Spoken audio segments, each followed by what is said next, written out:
തിരുവനന്തപുരം കഴക്കൂട്ടത്ത് ഗുണ്ടാ ആക്രമണത്തിൽ ഹോട്ടൽ ജീവനക്കാരന് വെട്ടേറ്റു. കൈപ്പത്തിക്ക് ഗുരുതരമായി പരിക്കേറ്റ വെഞ്ഞാറമൂട് സ്വദേശി തൗഫീഖ് റഹ്മാനെ തിരുവനന്തപുരം മെഡിക്കൽ കോളേജിൽ പ്രവേശിപ്പിച്ചു. ഇന്നലെ രാത്രി 11:30 കഴക്കൂട്ടം ടെക്നോ പാർക്കിന് സമീപത്തെ കൽപ്പാത്തി ഹോട്ടലിലായിരുന്നു സംഭവം. കേസിൽ 2 പേർ പിടിയിലായി. ഇന്നലെ രാത്രി 11:30 മണിയോടെയാണ് സംഭവം. കഴക്കൂട്ടം ടെക്നോ പാർക്കിന് സമീപത്തെ കൽപ്പാത്തി ഹോട്ടലിൽ അതിക്രമിച്ചു കയറിയ 2 അംഗ സംഘമാണ് ജീവനക്കാരെ മർദ്ദിച്ചത്. ഹോട്ടലിലെത്തിയ ഗുണ്ടകൾ ജീവനക്കാരെ ഭീഷണിപ്പെടുത്തുകയും കയ്യിൽ കരുതിയ വടിവാൾ ഉപയോഗിച്ച് വെട്ടുകയും ചെയ്തു.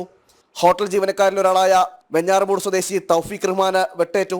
കൈപ്പത്തിക്ക് ഗുരുതരമായി പരിക്കേറ്റ തൗഫീഖിനെ തിരുവനന്തപുരം മെഡിക്കൽ കോളേജിൽ പ്രവേശിപ്പിച്ചു. കേസിൽ കഴക്കൂട്ടം സ്വദേശികളായ സഹോദരന്മാരെ പോലീസ് അറസ്റ്റ് ചെയ്തു. സാത്തി എന്ന് വിളിക്കുന്ന വിജീഷ്, കിട്ടു എന്ന വിനീഷ് എന്നിവരെയാണ് പോലീസ് അറസ്റ്റ് ചെയ്തത്. ആക്രമണം മുൻവൈരാഗ്യത്തിന്റെ പേരിലാണെന്ന് കഴക്കൂട്ടം പോലീസ് പറഞ്ഞു. ഒരാഴ്ച മുമ്പ് പ്രതികളിൽ ഒരാളായ വിനീഷ് മദ്യപിച്ച് ഹോട്ടലിലെത്തി പണം ആവശ്യപ്പെട്ടിരുന്നു. ഇതേ തുടർന്ന് തർക്കമുണ്ടാകുകയും ചെയ്തു.